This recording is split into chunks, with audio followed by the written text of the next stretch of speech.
Hello, everybody, and welcome to the Essentially Esports podcast with your host, me, Sir Grockshire. Welcome, one and all. Obviously, we gotta say hi to our sponsors, Shake Labs, and hopefully more to come, because Shake Labs can only hold the spotlight by themselves for so long. But today we're going to be talking about COD Champs, the RLCS, and the LCS.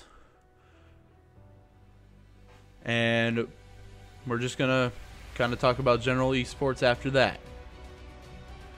So let me go ahead and get us started by introducing our first panel of experts. That would be Mr. Corey Dales. What's going on, everybody? Alright, so Dales, you are on the Call of Duty team. Yes, sir. So, what's been going on in COD Champs so far? I know they're practically almost done, but Crazy. If you guys haven't been watching that, even just tuning in a couple matches, you're missing out, honestly. Best Call of Duty is honestly played at COD Champs. Plenty of teams say, you know, if you go into the season and you don't win a single tournament, COD Champs is the one to win. And that's where everyone brings the fire. Like, if you get 3-0'd, you drop down to losers bracket. Some teams, they just get that fire lit. Like, who can I say went for a run? So many teams, man. So many teams just have been dominating. What was, like, the one that stuck out to me the most? Let's see real quick. Honestly, Splice was pretty shocking. yeah, Splice Splice lost just to Optic. Yeah, they lost to Optic they in went winners. They lost straight through, didn't they? Yeah, they lost to Optic. They dropped down, beat Epsilon 3-2, and then they played LG, and LG was looking deflated. And for you guys that don't know who LG is one of the titans of Call of Duty. You could probably put them up there with Optic Gaming, E United, you know, those two teams at least, and they were just deflated, man. They got put down to the losers bracket, and they just went on a tear so far. I think they lost winners round 1, and they haven't lost since. They're, you know, in losers round 4. They play Rise tomorrow, losers final, to go into the winners final. You know, the grand final matchup. So it should be pretty fun. Do you think either team has an edge? What, between Rise and LG? Yeah. I'm LG all day. That's not even a question. LG is dominant. I would honestly put them neck and neck with Optic Gaming right now. If LG plays the way they did today, tomorrow, it's gonna be a sad day for an Optic fan. If they do end up matching up, it's gonna be a sad day for anybody who matches up against LG. There's no way anybody's gonna beat them. Now, me and Hunch kind of talked about this in one of the A-Wire podcasts, but when it comes to such an environment like COD Champs, where the best of the best are playing, and this is kind of for any general esports tournament, but what kind of different tactics do you have to go through just because it's a bigger scene? So let me just make sure I'm asking like the right question. So essentially you're saying, like, is there different strategies that you would pull out in a tournament atmosphere? Is that essentially what you're asking? Different strategies and stuff like that? Yeah. Most definitely. Perfect example, Karma. He's on Optic Gaming. He actually pulled out a class. It was a smoke class, and he was basically just playing as like a little rat. And he went 10-0. They 6-0'd. Who was it? FaZe? Yeah, they 6-0'd FaZe in game 2 of S&D. It's honestly really crazy. Karma was just playing like a little rat, dude. He was just running around throwing smokes on the ground, dipping and dodging out of smokes. Like, those are like next level tier strats that you would see somebody pull out at Champs. And even I think one of the announcers said it too. Like, that's the stuff that you see that, you know, teams necessarily won't pull out a strat. You know, if I can keep it simple, so you have 3 lanes usually in Call of Duty. Mm-hmm. Say like you want a 4-hit left lane. People would do that all season long, but now COD Champs is here. They'd be like, all right, let's do 2 left, 2 middle. Let's pull out some smokes. Let's pull out some trophies. Let's do this.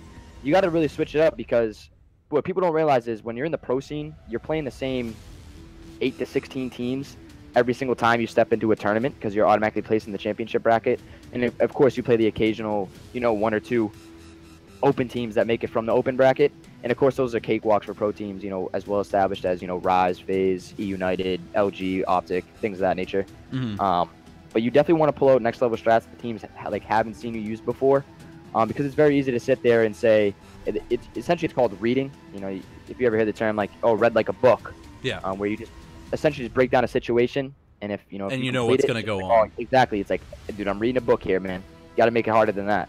So I think it's just you got to be like a thorn in the side of some players going into champs if you literally want to have a chance to win champs. Now, kind of going along with the question, what kind of different mindset do you have to be in something this big? Because we haven't. I know COD Champs has been a big thing for a while now, but probably like the past 3-4 years, I would say. Yeah, but it's just now kind of regaining its steam due to not necessarily the scene's fault, but more or less the game. It's the game, 100%. Yeah, they said. But what kind of mindset do you have to be in now that COD Champs is kind of getting back into its groove and it's kind of being the bigger stage that everybody's wanted it to be? I think the mindset, regardless of how big of a stage Champs is you have to go in there and you have to, number one, you have to stay calm, you have to stay focused. And if, you know, you see it plenty of times where teams go down 2-0 in the series and they come back and they win 3-2. Yep. Now that wouldn't happen if you go down 2-0 and then you start blaming somebody. You know, say if I said, oh, like Hunch, this is your fault that we lost this second game. It's no, you have to wipe the slate clean. Yeah, shout out to Hunch. She's blowing it. Yeah, since he wants to roast me on Twitter and recently, we'll put him on blast on the podcast. But you want to like wipe that slate clean. You want to have minimal arguments, you know, minimal bickering in game. You want to just stay as focused as you can be and just play the game to your best of your ability. You don't want the nerves to override you, because everyone has nerves. I mean, that's not the issue here. It's if you have nerves and if you're super nervous and you're just not playing as a team, it's a recipe for failure. Honestly, you're not gonna get anything done like that. Now, obviously, we only have a handful of teams left. Who? So you think LG's got it? All right. I'm an Optic boy. All right. I'm not a fanboy. I've been an Optic fan for like 6-7 years now. I think I started watching competitive Call of Duty in Black Ops 2, Modern Warfare 3, Black Ops 2, and Optic was the first team I watched. I think at the time it was Big Timer, Nade Shot, Merc, and one more. Scump. Oh, what the heck am I saying? And Scumpy. And I fell in love with them, man. I was like, this is awesome. Like, I definitely want to play Call of Duty, and that's basically what started my fire. I would watch every single one of their videos every single time. Like, Nade Shot used to be heavy into YouTube. He still is, but he used to be heavier when, you know, Call of Duty was actually, like, fun to watch. You know, I would be just boosting around and stuff like that. But, definitely I have Optic taking it. I had an underdog team in Ghost Gaming. An underdog essentially meaning, like, who's not really, like, a pro team, like, who's, like, basically flying under the radar going into champs. And I had Ghost Gaming, and they actually made it relatively far for like, you know, like an under the radar team. I think they placed 10 to 12th, I want to say, but even then I could be wrong. I'm trying to pull it up here. They honestly could have placed 8th through 10th, so they didn't really do too bad.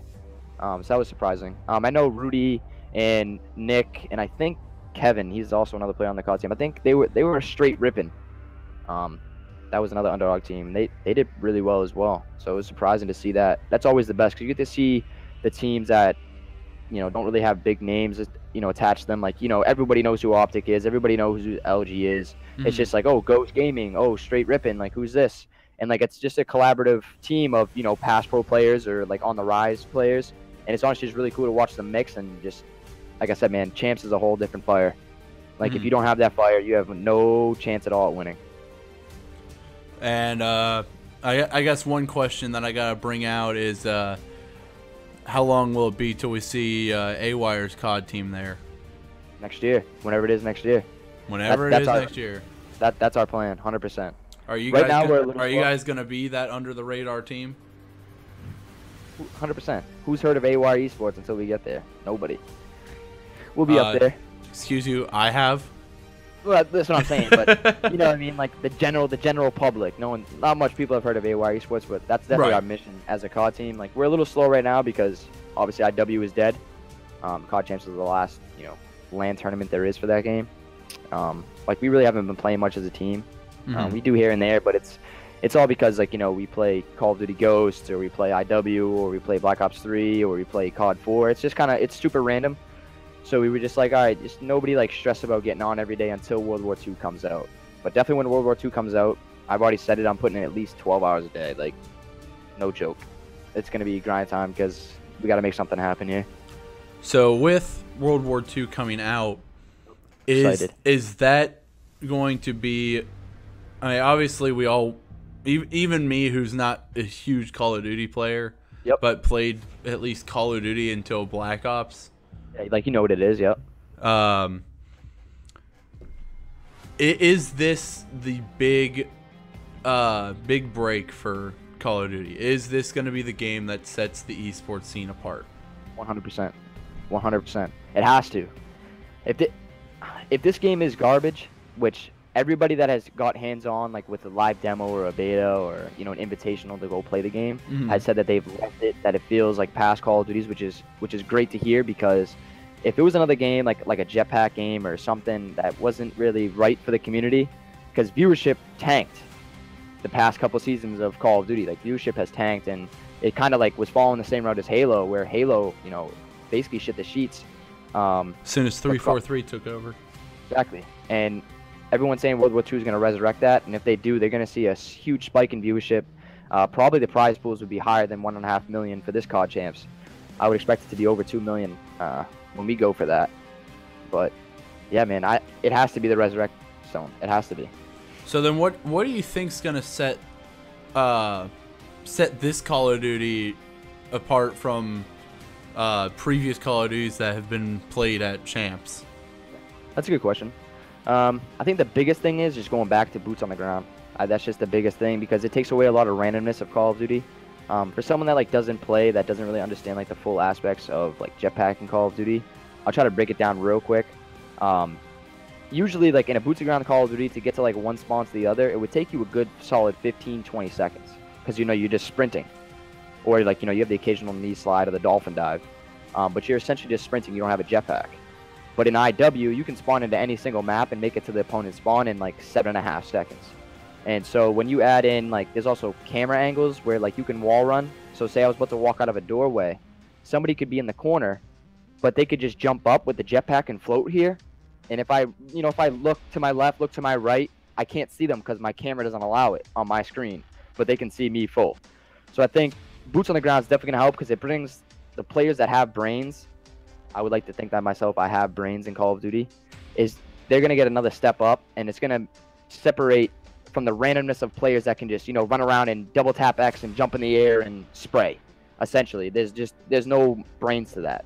It's just, let's just run out and challenge, It's just kind of hard to explain if you don't play Call of Duty, but for those of people who are watching, I mean, if they played Call of Duty, they understand exactly what I'm talking about.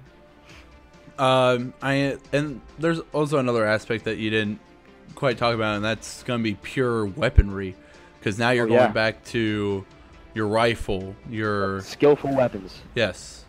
Laser beams. No. Now, do you think they're going to?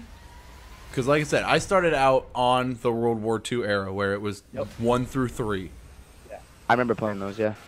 Do you think it's going to be basically the same weapons from those 3 games, or do you think they're going to kind of enhance it a little bit?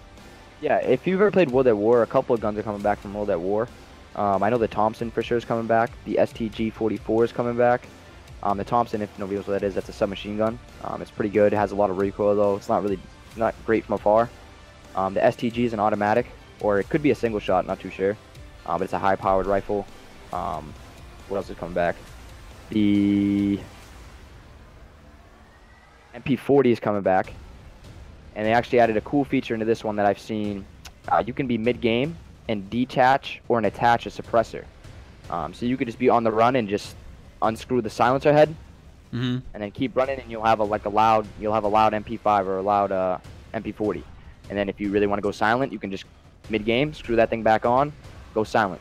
Rudy's stepping in, naming some guns. We got the PPSH, SYG, Car 98, STG. Yeah, so like I said, PPSH, that was in World at War. Nasty submachine gun. I think it had a 50 bullet drum. something insane like that. It was one of the heavy machine guns, right? Not just a submachine gun. Oh. It was like little, like, I don't know, like little 22 bullets. So it took a good amount of shots. But I mean, this thing had like rapid fire attached to it with, like I said, a 50-round drum. So you can get an attachment clip. I remember for like 72 rounds in that gun. yep, exactly. Then you can upgrade it with basically an extended mags for like 75. Like, that's honestly ridiculous. The Card 98, it's almost like a sniper. I hope they bring it back as like a sniper, not as a rifle, like a single shot. People are gonna hate me for this, but still my favorite sniper in any Call of Duty game is the oh crap! It's a Russian Intervention? sniper. Intervention? No. Dragonov. Dragunov. Yes. Yup. Really? Yes. Yeah. You know, my favorite sniper is, I'm throwing it way back to Call of Duty 2. I don't know if you guys know what this gun is, but it's called the Lee Enfield. Yes. And this thing was a Hell yeah, dude. beast. The English bolt action rifle. Yeah, the Lee Enfield. It was honestly a beast.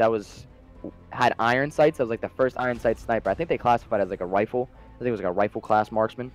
But that thing was nasty, man. Had great iron sights, and anything from basically like middle abdomen up was a one-shot kill. Yes. Like never a hit marker, never any cheese, nothing like that. Well, I think since we got an impatient League of Legends player going, let's go ahead and switch over to the LCS. Sorry, Austin, you got to wait a little longer because Oh no, what did I do wrong? he decided to pop in. So No, it's all good. we'll go over to Sorry. we'll go over to the LCS now. So for all of you that haven't been paying attention to the A-Wire Twitter, one, you should, and two, we have added a League of Legends team to the roster, and this is their you play 80 carry. you are the AD carry, so I am. kind of the main role of the team. I wouldn't go that far. I'm too But trash. this is Drips. Hello, everybody. He even brought his coach, who is one of my favorite drinks. I'm still gonna bring that. Mr. Vodkas. He's a Mr. good guy. Vodkas. Great guy, great It was his guy. birthday yesterday. Yep.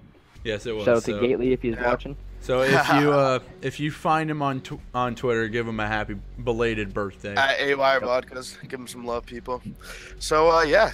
North American League of Legends. Let's talk about it for a bit. We're getting to that time of year. Playoffs is right around the corner, but, you know, I also have been following the promotion tournament, or relegation tournament, as some call. This was just today. We had some matches. We had Team Liquid versus P1. Liquid already 3-0'd United the day before, basically giving them 1-0 lead, and then P1 beat Goldcoin United, who are actually my favorites to get promoted into the LCS this year. I really fell in love with their team after last year's promotion tournament when they just came short. Like, that roster is incredible. You have like Mad Life from Korea, one of the best supports to ever play the game. Santorin, who's been on so many teams and just such an awesome character in the LCS. Solo, who's awesome. There's so many cool guys on that team. I just really fell in love with them. Rudy just said E United won. E United won today. Yes. But this was against Yeah, Liquid. he's talking yesterday. Beat Gold Coin United. Yeah, that was today. Okay. Yep.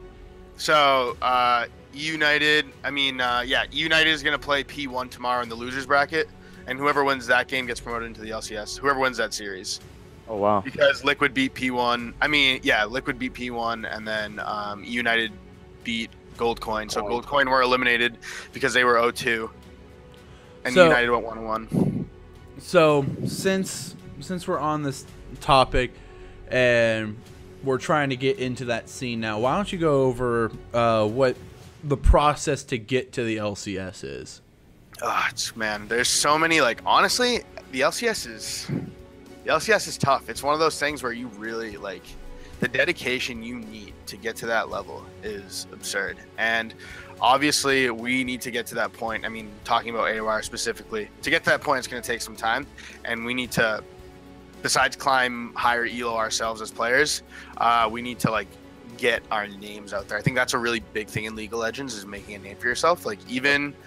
Even necessarily if you're not you know, top 10 in Challenger or whatnot, or even Masters, like those like Diamond players. And believe me, I have some like Diamond is not something that's like impossible to make. I think Diamond is a very reasonable, like even if you have a job and like are you really committed to the game, you can get Diamond, no problem. That's already when you can get some attraction as an individual on the ELO bracket, like from pro teams. I mean, they prefer higher, of course, but if they're looking for something specific and they see a Diamond player with it, they're all over it, you know? I mean, most of these pro players anyways, since they're playing LCS, don't really keep their solo accounts in Challenger. I mean, a lot of them do, but really some of them don't. I remember season 5, I think Dyrus finished plat, like 1 because of decay. It was crazy.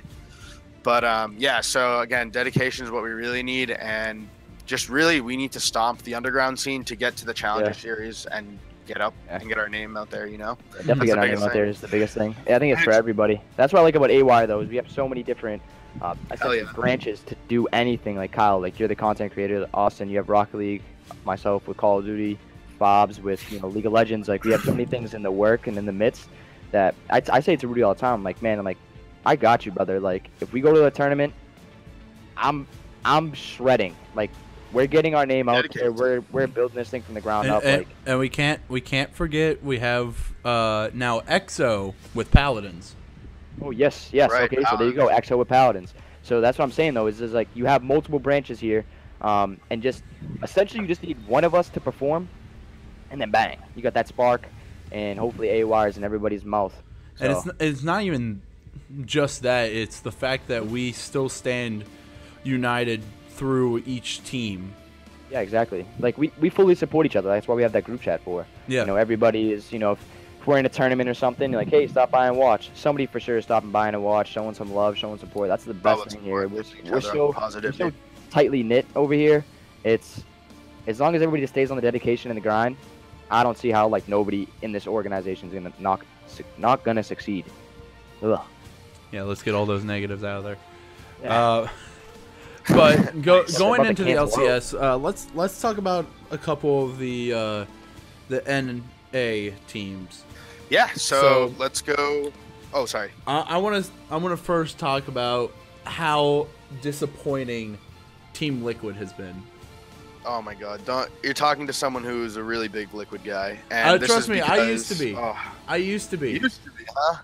Yeah, I know it's because of how far they've dropped. Right, they went from a top 4 or 5 team in North America, 4th place meme, to a bottom, like a relegation, like veteran team. You know what I mean? They're always in the relegation tournament, which isn't good. And you know what? They always make it in because they are better than that. Like everybody knows they're better than that. Yeah.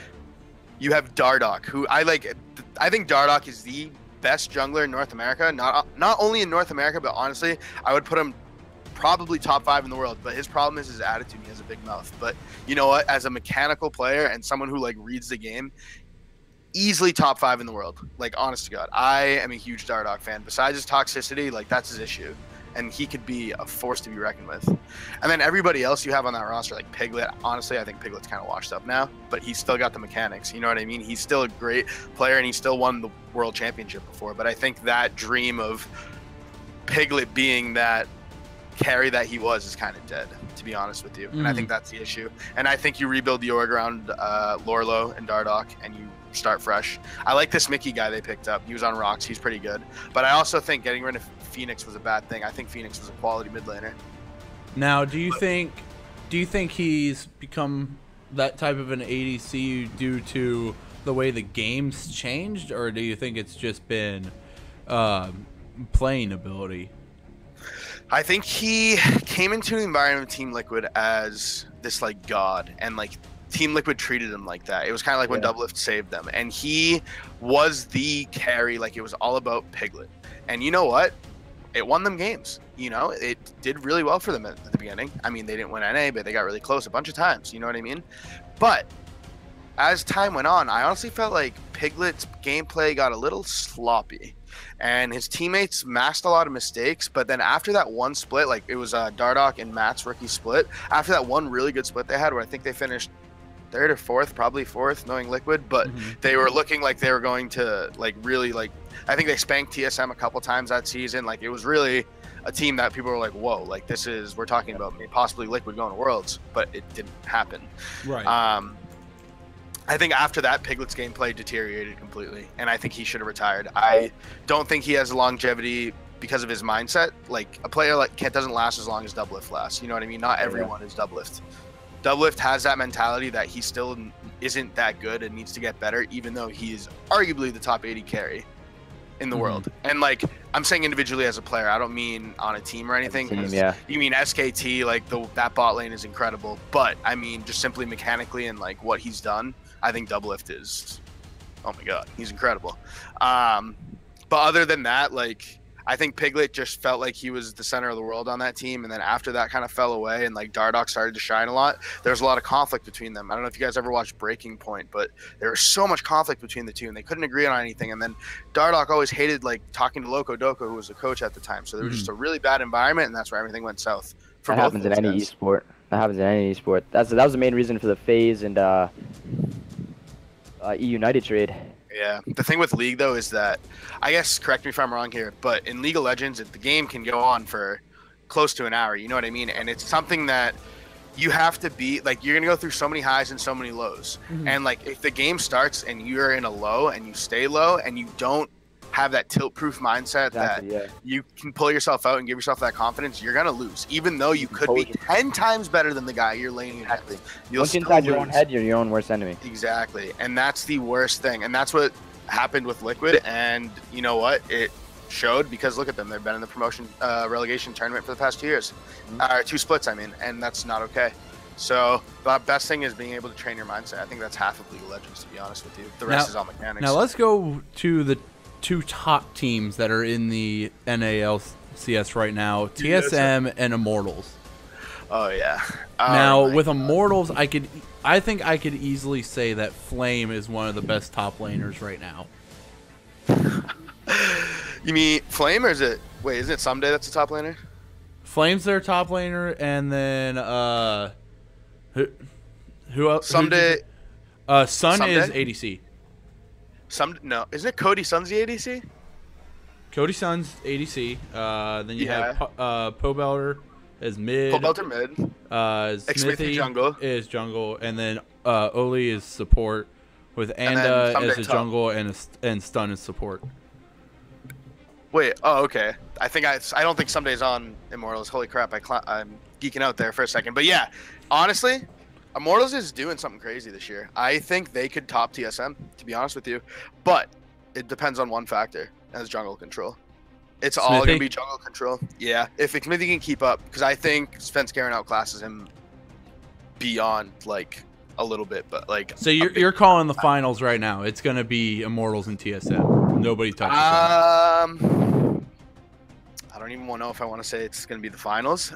I think if it gets to that point, because I really do see an upset in, I think C9 could do something, but I don't know. See, Cloud9's another one of those that's just like an in and out team. They're an in and out team, but it works. Well, it seems to be working. What I mean by in and out team is they're sometimes good, they're sometimes bad. Yeah. And then other times they're just kind of like that middle class team. Right. But you know, it's funny because they're always that middle class team, but they always seem to make it into the playoffs one way or another. They do. Somehow, some way. Kind of like CLG. You know what I mean? But Immortals, I think the thing that drew me to Immortals is the fact that they are such an aggressive team. Right. They are very aggressive. Because they know that they're good and they just go for it. Yeah. They really do have a lot of confidence, and that's huge. I really do like TSM, to be honest with you. I like their team culture a lot, and personally I would like to imitate their team culture, and it's something that I think is really important, and I think that's why they've been so consistent. I mean, regardless of what they've done internationally, they're always there. You know what I mean? Because they are the best team in North America. And it's funny because they're also the biggest team in North America, but they're also still independently owned and operated. You know what I mean? That's incredible. Like as a franchise. Andy does a great job, I think, with the team, and their culture is, you know what, like if they're going through a dive and like their gameplay is really like hitting the fan and not doing well, they don't do a, you know, not to call any names, but what Liquid does and just bench you right away and throw in some new guy and have no team synergy. What they do is they team build and they work on it, and they don't like flame each other for it. They don't say like, oh, I'm being held back. It's just like, you know what, it's not working right now. The patch is hard, whatever it may be, and they work on it and they get better. I mean, that roster's been pretty consistent. Besides like Doublelift taking time off to stream, I mean, that was his decision, and they brought him right back, and they've been dominating ever since. I mean, they still did well with Wild Turtle. And not only that, going back to the team building thing, Immortals has, I mean, not only one of the biggest depth charts as an LCS team, but their backups are freaking devastating too. They are clean. That is the thing. They have a really, really, really solid backups in case anything goes wrong. And that was the thing with Liquid as well. That really good spring split they had, Dardoch and Matt's rookie season, is they had that 10-man roster, and that 10-man roster was loaded. It was like Golden Glue. And that was all previously contracted players, weren't they? Yeah. And they just made the team. Yeah, it was great. Like they really did something great with that, and I think Immortals is doing a good job. That was the year that they almost went undefeated up until Worlds, right? Yeah. I think TSM was the only team that beat them. I think they until beat them Worlds. Yeah, exactly. I think they beat them twice, or they only play them once. I don't know exactly, but I don't remember that far back, to be honest with you. But then let's go on to the TSM team. Bjergsen, Mr. Midlaner. You got Doublelift, Biofrost. I can never say this guy's names right. Svenskjern, and Hanser. Once again, Hanser is another just wonderful top laner that is very mechanically and technically sound. Beast. I resonate with him a lot. As an ADC.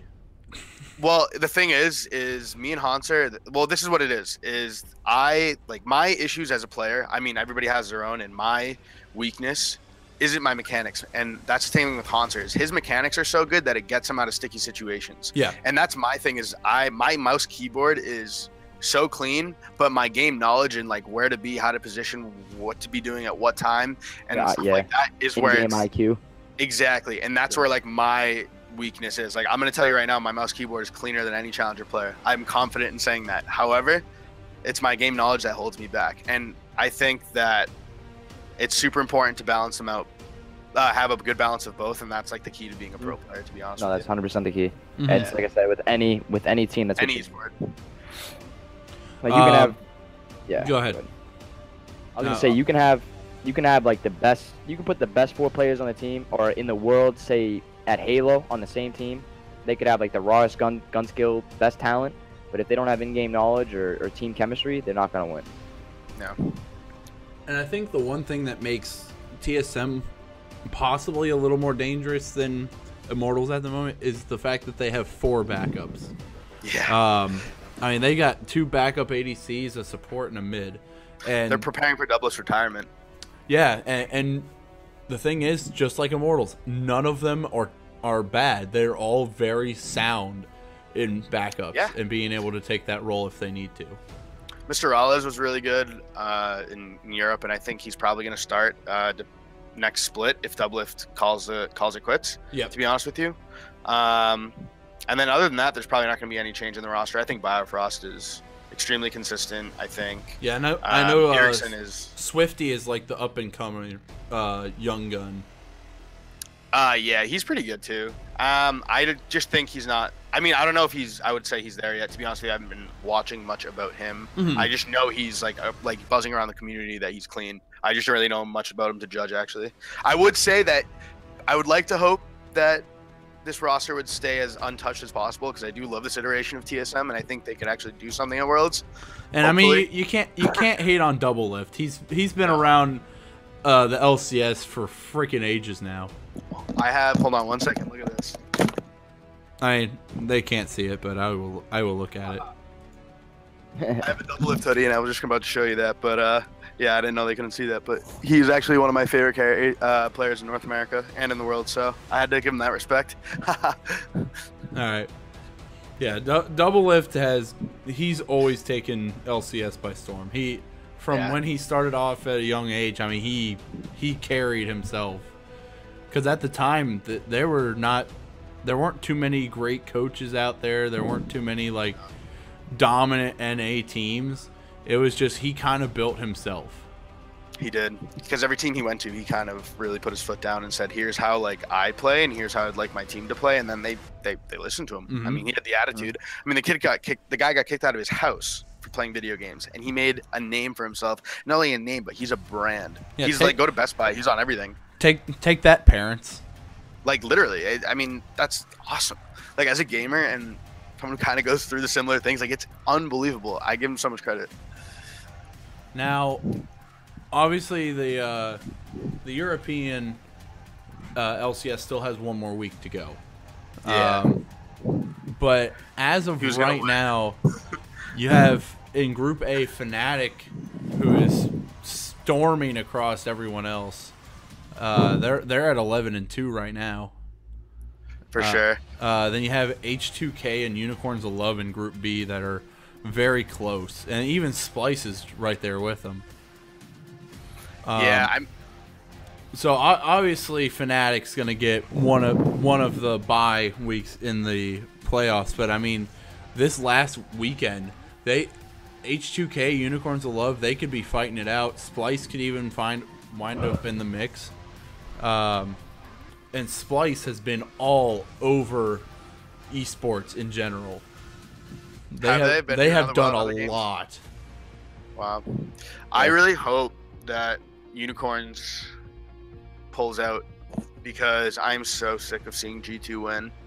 Like, and I don't know if Fnatic is going to be better than G2, to be honest with you, even though they're the better record. I like G2. They're so consistent. Mm-hmm. They're just like in their gameplay, they stick to one style and they go with it, and they can play. And you also notice kind of a sidetrack is, holy crap, Rockhat the other day when they had that Draven game, that was unbelievable. I haven't seen that in so long. That Team Comp almost looked troll when they were drafting it, and then I saw them and then they played it, like executed exactly what they wanted to do in an unbelievable way. And it was Nunu, Draven, Heimerdinger, like what? I'll say one thing. I actually started off as a Unicorns of Love fan just because I found the name hilarious. Yeah, it's great. And then once I've actually started watching their gameplay, I respect them so much to come out with a goofy freaking name and bright pink jerseys and play the hell out of the game. They're great. I mean, I think they're awesome. I think they're unbelievable. I just need them to get over that hunch, and I need them to do something and hopefully make it to Worlds and make a name for Europe. I mean, I'm a big NA guy, and I do think NA is far ahead of Europe, as we saw in Rift Rivals this year. It's any game. I don't know, man. I think Europe's like way ahead of NA and Dota, way ahead CS. of NA and CS. Like, oh yeah, I don't know. Europe kills it in CS. Yeah, they don't touch CS. NA on console though. For a fact, they don't. No. Yeah. Splice is getting there though. I will say Splice as is of right getting now, even though Unicorns of Love are only 8-4, I like their chances. Yeah, I do too. I really want to see them pull out of the group and do some damage, because I really just don't want to see G2 win again. Like, I know they're gonna do it, and like honestly, I'm just like, my heart is set on them doing it again. And it's just, they are the kings of Europe, but it's just so boring. Yeah. I'm so sick of watching it, man. And I want Fnatic to do something, but I'm also like not a really big fan of. And Fnatic's another team that's just kind of Fnatic, FaZe, and Splice have really been across every esport this year. Yeah, for sure. Yep. So obviously, a lot of people, unless you're a fan of all of them, which I mean, I like their organizations. But I'm sure everyone wants to see at least one of them lose. What do you think about the LCK? How crazy is it that SKT isn't in first place? To be honest, I have not actually paid attention to that really? much this year. Yeah. Yeah. Well, SKT, the Kings of League. Yeah. They've just not. I mean, they've obviously shown dominance. They're just not consistent. Yeah. Like it's just been down and up. They're in 4th place, and they're top 3 teams, Longzhu Gaming, K2 Rollerster, Samsung Galaxy, are teams they've all stomped in the past. Besides Samsung, they've always given them a run for their money. But the other 2 Korean teams are just like, looks like so much farther ahead. But whenever playoffs come around, Faker does what he does best, hard carries. All right. So, we've been talking about this for a while. So Austin's just been sitting in the back wing. So let's bring Alamer out here to talk about some Rocket League. Alamer. What's going on? Especially since Rudy said I'm ready for RLCS. So first of all, I just want to say, Affinio, you might recognize the video that's playing. Just want to say that. But Almer, why don't you go ahead and talk about the RLCS, what's going on this year? Obviously, it just started today. Yeah, it did. So this is season 4 for us. It's just been super successful every season, seeing kind of the way things progress, honestly. And season 4 starting today. There's been some big names definitely coming out, but it's kind of weird because they kind of picked a weird time to kind of start RLCS, especially with all the tournaments going on right now. Like there's the Universal Open, which is the MBC tournament. Mm-hmm. Rocket League's kind of made like big feats right now, trying to get, I guess you could say, esports onto a different level. They partnered up with NBC. NBC streamed it as well as hosting it live on television. So seeing, RLCS qualifiers starting today, it was kind of good news, especially seeing a few of the teams that are coming back. Some of the players that had been gone since season. Big name Darkfire, he just like showed up out of nowhere, posted to Twitter and said, "You guys thought Darkfire was dead," and literally out of nowhere just has been obliterating the entire team. And it's just amazing to see those people coming back. Him, Gambit, and a few others. Now I remember RLCS Gambit. I've glimpsed RLCS the last couple years, but I haven't fully watched it. But obviously now I have a reason to watch it. Yeah, there was some pretty insane games going on over the last couple seasons. Especially last season was definitely my favorite. It just it blew everybody out of the water with how well the teams played then. Mm-hmm. I will say, good seeing the new team coming. I think the reason why I enjoy watching Rocket League or even playing Rocket League is just because it's one of those games where you have a bit of luck and you have a lot of skill. And sometimes certainly. It's a lot better to be lucky than to have the skill for it. Because I mean, I'm not at the level of like you skills or Affinio, but I can at least score decent goals on you guys. It's lucky for me to score goals on you, but I also have to work very hard for it. Yeah, no, it all falls into positioning and the way that we move. I mean, if we get overconfident and over-rotate, then it's real easy to punish us for it. Mm-hmm. And that's actually something that got brought up during one of the last streams that actually went on for the Universal Open. I don't remember who exactly said it, but the way that it was put for Rocket League was it was a very easy game to pick up, but it was a very difficult game to master. Yes, because you could play Rocket League for no reason and just have fun because it's just a fun game, At the same time, if you want to get competitive, though, just like any game, you have to put the hours in. Oh, you absolutely do. Because the physics behind the game is what's insane. The type of aerials that you guys can do, freaking, it sends me in awe. Skills is my boy. If Skills is still watching this, my boy. I mean, Sean's pretty nutty. He's nutty in the fact that he can freestyle a regular goal. Yeah. Yeah, Sean's pretty nutty, man. Yeah, he is 15. I'm actually the oldest on the team at a whopping 25. Oh, really? You're also one of the oldest in the org. I am. I mean, just respect your elders, boys. and I think the worst part is I am also one of the oldest, and I'm only 20. I'm turning 23 this month. Wow. Actually, Vodka's the head league coach. He actually just turned 22 last night, so there you go. Yeah, dude, 21 in October, boys. Yeah. Ew. So there we go. Don't party too hard, man. Never. Snapchat. Um, but going back to the RLCS, now obviously I kind of talked about it before, but I didn't actually say it. You guys are entering the RLCS. At least you guys are having matches for it. Correct. Yeah, we will actually be entering in for qualifiers. That's I think awesome. our first Yeah, qualifiers is 22nd. So we'll be going through that. We've had really good success in our tournaments in the past, and obviously we've progressed so much since then. You know, I mean, I took like a 3-month break, you know, between moving and having a baby and everything that went on there. But now that I'm back at it full force again. But whenever we were actually competing, you know, I mean, we were doing tournaments and I mean, not the best in the world, but we were doing like 8th place, you know, in pretty big tournaments and stuff. So, I mean, we were doing pretty well for ourselves. now we just got to get your internet fixed.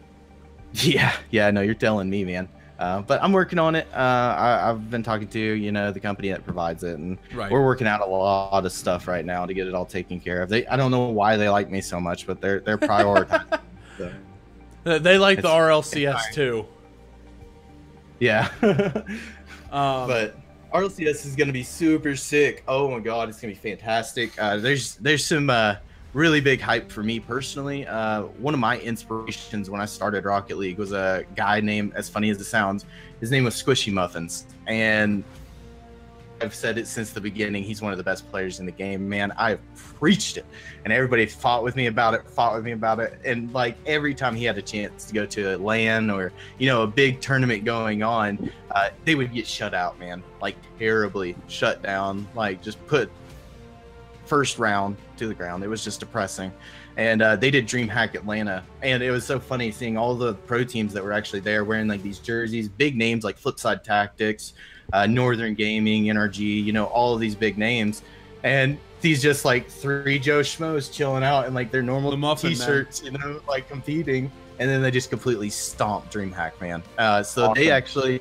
that actually was the debut of Cloud9. Cloud9 ended up picking them up after DreamHack, which That's was crazy. Yeah, it was amazing to see Cloud9, first of all, even coming to Rocket League, and second of all, picking up, you know, one of my favorite players. They I were- just know you were. Go ahead. Go My ahead. bad. I was just gonna say, Oh, no, I was just gonna think, say- I think when I started seeing like tons of organizations spread across everywhere, just I seen something the other day. By 2020, the esports industry alone is gonna be like over $1.5 billion. Yep. So that's honestly yes. really insane. And then 2024, we're in the Olympics, boys. So catch AWire Esports All in time. in Well, the Olympics. You know what I All mean? in time. Before we talk about that, let's talk about the Yeah, for sure, RLCS yeah. a little more. Considering we went on with League of Legends for about 25 Hour. minutes. Yeah. Oh, dude, it's cool. But with you guys going into the RLCS for the first time, I mean, what do you guys have certain expectations for yourself, or do you guys obviously there's got to be some nerves there? Oh, most certainly. There's still a lot of stuff that we have to work on, and that's something I've actually been personally working on, as well as Sean. We've all been trying to like collaborate in our own way, especially when we can't do it together. So like Sean, he actually, a close friend of mine, is a huge analytic for the game. Like he obviously doesn't do it professionally, but he like lives to analyze Rocket League. I don't know why, but he's awesome. And Sean actually ended up picking him up personally, and he's been working one-on-one with Sean doing analytics and kind of just teaching him what he needs to do different.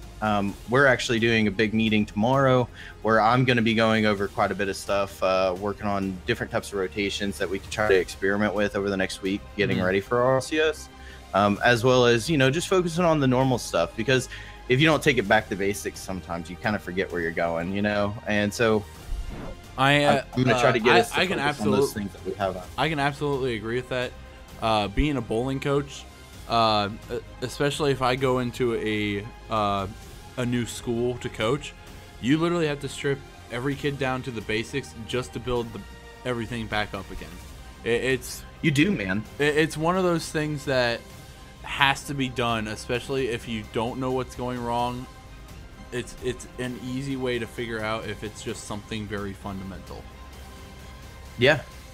Yeah, no, I completely agree with that, man. I mean, because you get complacent, like you get accustomed to playing a certain way, and if you don't ever like remind yourself what you originally started to learn, then you never focus on it again because you feel like you've mastered it. Exactly. Like it's little things, and it falls into every game too. Like even Call of Duty, something as simple, your reaction time. Like yes, you're always going to focus on it with it being Call of Duty. I mean, that's a huge like point of Call of Duty's reaction time. Yep. But if you don't take that time to truly like practice, and I feel personally, I played Call of Duty for a long time, and I've kind of left since then. But a lot of people have. Black Ops 2 alone, I had 3,700 hours. I mean, that's what it takes, though. Yeah, and I mean, great game. What kind of helped me personally, I obviously everybody likes to snipe every once in a while, and I feel like if you throw that mix in every once in a while, maybe not all the time, but if you just kind of toss it in, it's going to help that reaction time, because obviously you got to have the reaction time with it. Yeah. Yep. So kind of stepping back finally and being able to kind of all get together, finally be able to talk about it one-on-one, and kind of find our weak and strong points and kind of focus from there. That's what I love. New stuff that's becoming popular on Rocket League, like sealing shots. People actually focusing on doing pinches versus it just happening. Yeah. Like, I'm glad to see. There's so many new mechanics coming out. That's really cool. I love watching Rocket League, dude. It's so fun. It is. I play it occasionally. Because like I said, it's different every time. Exactly. Yeah. Exactly. You got the same arena, but somebody could be doing crazy shots, trick shots, backward shots, bicycle shots, off the ceiling, off the floor. Insane, dude. Like I said, the physics alone are absolutely incredible in that game. It is. You even do half the stuff to float across the map, anything. Or you can be skills and hit the That's crossbar 20 times. Or you can be skills and just run into the ball and somehow it goes in. No, he's usually hitting crossbar or backboard. Yeah, exactly. Oh yeah. I've gotten to No the point offense, where I just call my skills. backboard shots for Sean, because he's much better at hitting the double tap off the backboard than he is putting it in before the backboard sometimes. And whenever me and him do doubles together, that's literally our strategy. Is I will throw the ball up for him because I know the ability he has. Yep, alley-oop. Yep, that's what it is, man.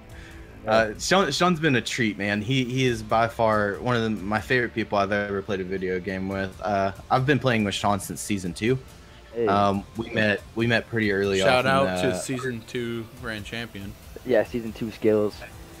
But me and him, we met, and I'll still never forget it, because back then, I had like a couple 100 hours in the game, super low ranked, and out of nowhere, this grand champion in season 2 that I met through one of my close friends. Me and him just started talking, and we played one game, and I'll still never forget the pass and play that we hit, and it was so good. And I remember Sean saying, "Okay, we're gonna be twos partners." I was like, my rank, right?" He said, "I don't care your rank." He said, "You passed it to me." And I said, "All right." So it just kind of became a thing from there on, and we've both kind of progressed since then. And it's fun to see it. That's literally that's my reaction to you guys whenever we want to play. Have you seen my rank? Have you seen it? Are you sure about that? Because I mean, I'm right now high silver, and then I just got the gold for the first time ever in Rocket League, which I mean it's not great, but even Austin, Affinio, and Skills have all said that I should be higher. Oh, most certainly, man. You play freaking fantastically, and the thing is you understand, and that's a huge thing about the game. If you have the patience and the understanding, there's a really good series out there, and it's hilarious to watch, but it's called Why You Suck at Rocket League. Yes, I've watched it, and I can compare almost every one of my teammates to it. Exactly, and you have to. He brings up a really good point in the series where he talks about Rocket League is both mental and physical. Your physical ability to hit the ball and do something with the ball, but your mental ability to know what to do with the ball. Exactly. If you kind of play like that and you focus on that as a strength and weakness, then you can kind of do quite a bit just by playing mentally, and you can go pretty far with just that. And that's actually like touching back on the way you play, that's something really strong about you. You have a really good understanding. Should I really go for that ball, or should I just kind of chill in the net, Like, And usually when it's us, choose your when it's battles. us three, it's usually chill in the net. But then you also go back and you have to look at it. I play with a mouse and keyboard. Everyone else decides to play with a controller. I can still fly. Not as well as a lot it's of you so guys. hard. I I played my first hours with mouse and keyboard, and I mean, I didn't even aerial back then. Like, I refused to. Like, I couldn't. Like, it was just hit the ball hard, hope it went in. All right. So I know one of us has to do something here in a little bit. So let's go ahead and move on to the next topic real quick, and we can kind of come back if we need to. So 2024 Paris Olympics esports Are we makes gonna be a in Paris? possible debut. The question that hasn't been answered is which game comes. That's a great question. What? All right, I'll try to answer this. What game pulls the most viewership right now? League Dota of Legends. or League of Legends? Okay.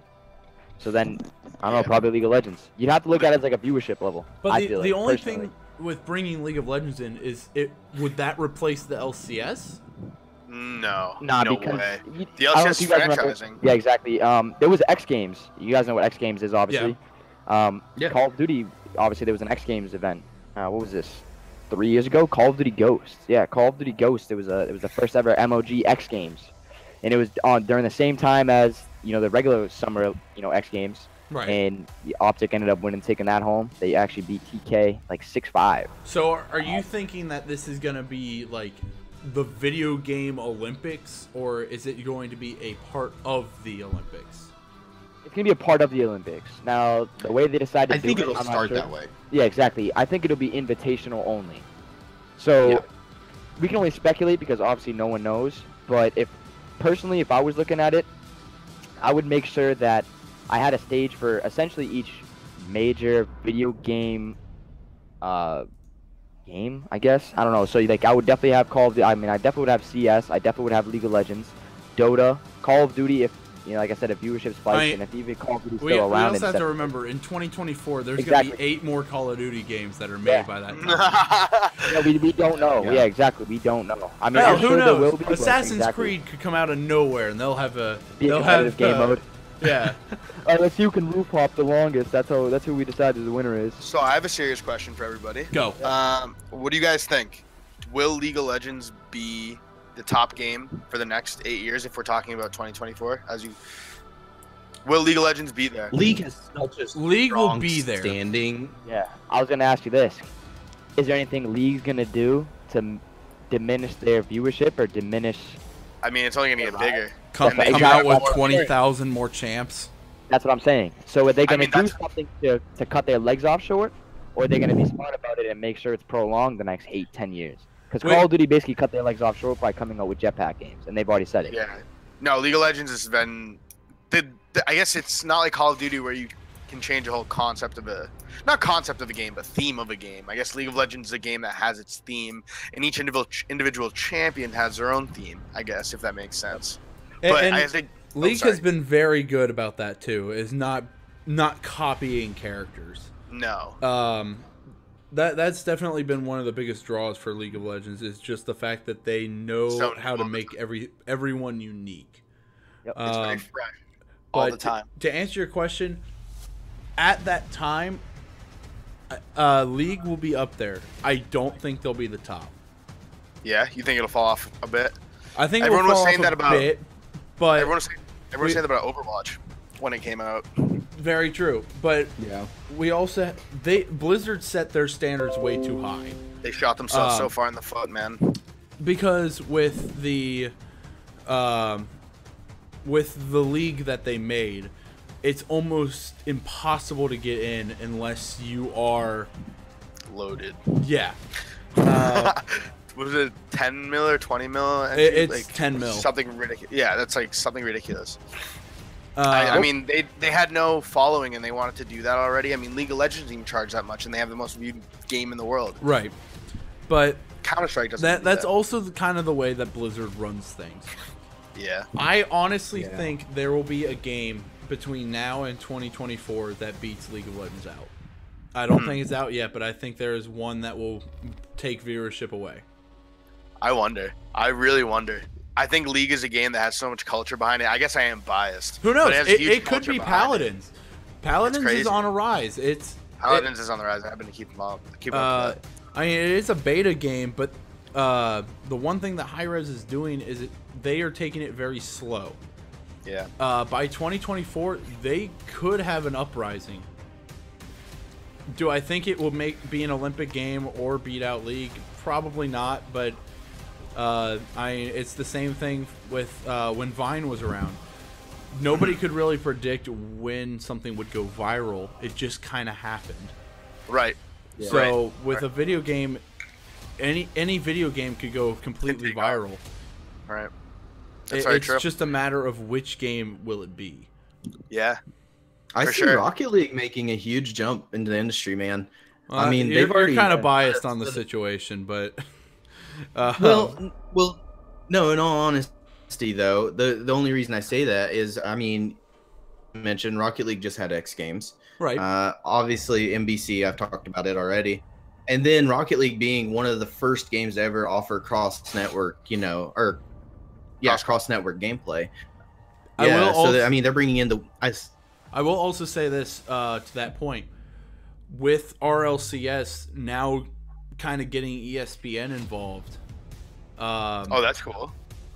they are definitely in a position to take League to a competitive edge. Because League obviously... Rocket League could go somewhere if they stay focused. And the other thing is, it's been a long time since the ESPN owner has actually admitted that video games have some sort of sport mentality to them. They're 100% of a sport mentality. It's just people don't want to see it as a legit sport because it's not the physical aspect of it. But It's a video game. if you But- don't play competitive soccer, any type of video game, you don't get that mental strain. You don't get that strategizing in the head. And Like- if you want to get Yeah. the scientific breakdown of Exactly, the science of it. of esports, I covered it at the very beginning of the first Essential Esports podcast. Yep, so go check it go out. back and watch that. Shameless plug. Yes, shameless plug. Shoutcast Grog right here, ready Yeah, for they did that. hashtag Showcast Grog. But Shoutcast Rock? yeah, Shoutcast you weren't here for that. Every podcast, Affinio comes in and he just gives me a hashtag Shoutcast Grog, and then it's become a thing since then. But It's lit. But with Rocket League being now kind of the epicenter of video game meshing with sports network, could they take over League's potential? I think they're going to go hand in hand just because they're two completely different games. League of Legends and Rocket League? Yeah. But I would like you're to also- say yes to that, but I mean, even I will be the depressed guy that says no. League of Legends is a monster. It's a monster. It is, man. I Yeah, started it playing League freaking 2 is. days ago, and it's so much. It's so much. But It's a game that, I guess, in the esport world, I feel like everybody, even if you like the game or not, knows that takes a lot of time and patience to get It's a into lot. at that level. And I'm Very not trying to be tedious. biased. It's Oh my tedious. god, it's so tedious. You know how many times Very you want to quit the tedious. game trying to learn? I mean, I've been playing for, what, 2 seasons now, and 3 seasons now, and I learn something new every day. It's just like, it's unbelievable. And that's the other thing that separates Rocket League with League of Legends, not just the game itself, but with Rocket League you have the very simplistic version of you at least have to know the ball's hitbox and the different cars hitbox. Yeah. But in League of Legends you have to know every ability, every item, and every path to get to Build a certain path, lane. exactly. And a specific build. Timing, so that's lane true. management, Exactly. gold management, You item have the management. simplicity of Rocket League, and then you have the expertise of League of Legends, which is why I think everyone draws to League of Legends too, is because obviously you're trying to learn the builds, you're trying to learn how the pros do it themselves, and then you can go in and try it out yourself. Or you can watch Rocket League, and all you can do is say, I want to do that. I want to work to get to be able to do that. Yeah. Yeah, for sure. So Yeah, Rocket Rocket League's League so has a cool, really easy simplicity to it. but Yeah. like I said, I think putting Rocket League in the RLCS on ESPN is a huge breakthrough for Rocket League in particular. It's a huge Yeah, break for video that's games great. in general.